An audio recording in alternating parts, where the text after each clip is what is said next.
3 ಕೋಟಿ ರೂಪಾಯಿಗಳ ವೆಚ್ಚದಲ್ಲಿ ಸಿರ್ಸಿ ನಗರದ ವಿವಿಧ ಭಾಗಗಳ ರಸ್ತೆ ಅಭಿವೃದ್ಧಿ ಕಾಮಗಾರಿಗಳಿಗೆ ಶಾಸಕ ಭೀಮಣ್ಣ ನಾಯ್ಕರು ಚಾಲನೆ ನೀಡಿದರು.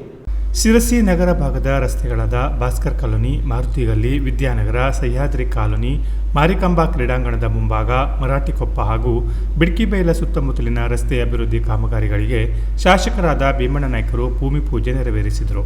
ಅಲ್ಲದೆ ರಾಷ್ಟ್ರೀಯ ಹೆದ್ದಾರಿ ಅಭಿವೃದ್ಧಿ ದೃಷ್ಟಿಯಿಂದ ಸಿರ್ಸಿ ತಾಲೂಕಿನ ಖಾನಾಪುರ, ತಾಳಗುಪ್ಪ ರಸ್ತೆ ಅಭಿವೃದ್ಧಿಗೆ 1 ಕೋಟಿ ರೂಪಾಯಿ ವೆಚ್ಚದ ಕಾಮಗಾರಿಗೂ ಚಾಲನೆ ನೀಡಿದರು.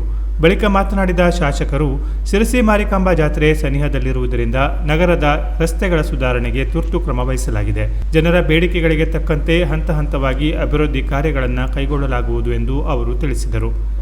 ಈ ಸಂದರ್ಭದಲ್ಲಿ ಜಿಲ್ಲಾ ಗ್ಯಾರಂಟಿ ಅನುಷ್ಠಾನ ಸಮಿತಿಯ ಅಧ್ಯಕ್ಷರಾದ ಸತೀಶ್ ನಾಯ್ಕ್, ಪ್ರಮುಖರಾದ ಗಣೇಶ್ ದಾವಣಗೆರೆ, ಶ್ರೀಧರ್ ಮೊಗೇರ್, ಪ್ರದೀಪ್ ಶೆಟ್ಟಿ, ಗೀತಾ ಶೆಟ್ಟಿ, ಸೀಲು ವಾಜ್, ಶರ್ಮಿಳಾ ಮಾದನಗೇರಿ, ಶಮೀಮಾ ಬಾನು, ಶಿಕಾರಿಪುರ, ಖಾದರ್ ಅನವಟ್ಟಿ, ಸುಮಾ ಉಗ್ರಾಣ್ಕರ್, ತಾರಾ ನಾಯ್ಕ್, ನಗರಸಭೆ ಪೌರಾಯುಕ್ತ Prakash Channappanavar, PWD engineer Arun d Naik ಹಾಗೂ ಗುತ್ತಿಗೆದಾರ ಪ್ರವೀಣ್ ಉಪಸ್ಥಿತರಿದ್ದರು. Canara plus news, Sirsi.